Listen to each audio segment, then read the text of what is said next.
Hi, welcome to Sharing Spirit. Thank you for joining me. One of the wonderful features of spiritualism is the openness of interpretation of concepts and ideas for each individual. When I talk about a concept or an idea, I am presenting my interpretation. I'm going to present my thoughts on tension and my idea of releasing ourselves from it by adding prefixes to the word itself and following through, using the new words as tools and guidance. Believe it or not, I'm also going to talk about gardening.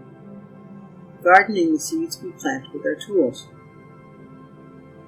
The fifth principle of spiritualism states, personal responsibility for the creation of our reality through thought, word, and deed.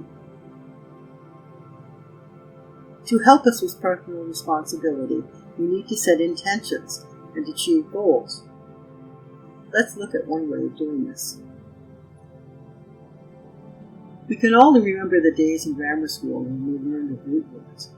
Root words hold the most basic meaning of a word, like the word tension. Dictionary.com tells us that tension is a noun, and the top three definitions for it are 1. The act of stretch or straining. 2. The state of being stretched or strained.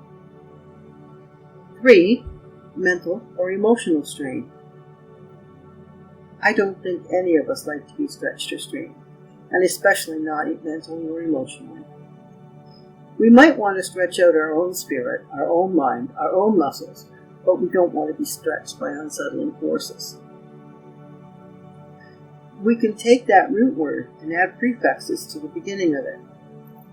Adding a little prefix changes the meaning of the word. Using a few different prefixes can give us a path, a map for relieving attention, a way of effectively dealing with it. For instance, let's take a look at the word in. It usually means a place. For example, the candle is in the box. I used it to tell us where the candle is.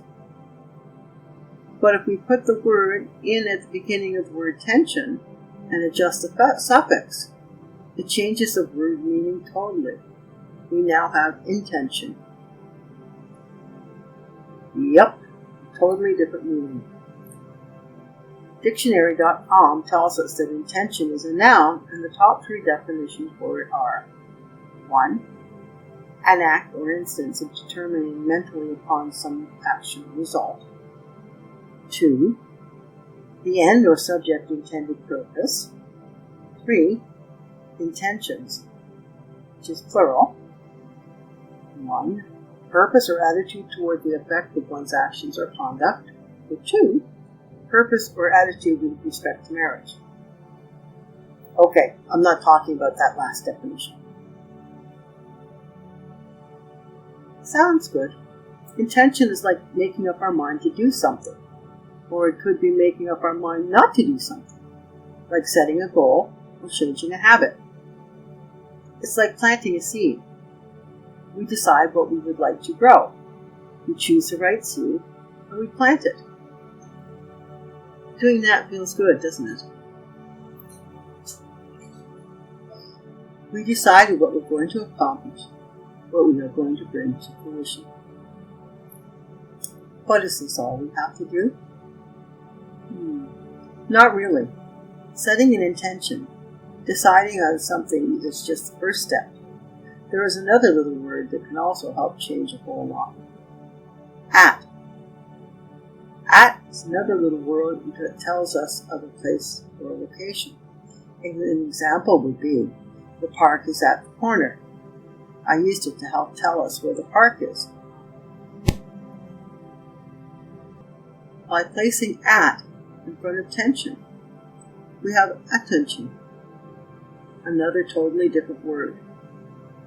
Dictionary.com tells us that attention is a noun, and the top definition for it is the act or faculty of attending, especially by directing the mind to an object. Dictionary.com also gives us a more direct and intuitive definition of attention. Observant care, consideration. Having set our intention, we need to give it attention. We need to give it observant care and consideration. We need to nourish it, to cultivate it, water it, weed it, fertilize it.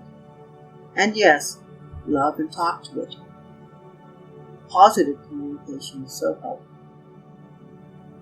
We grow our intention with attention.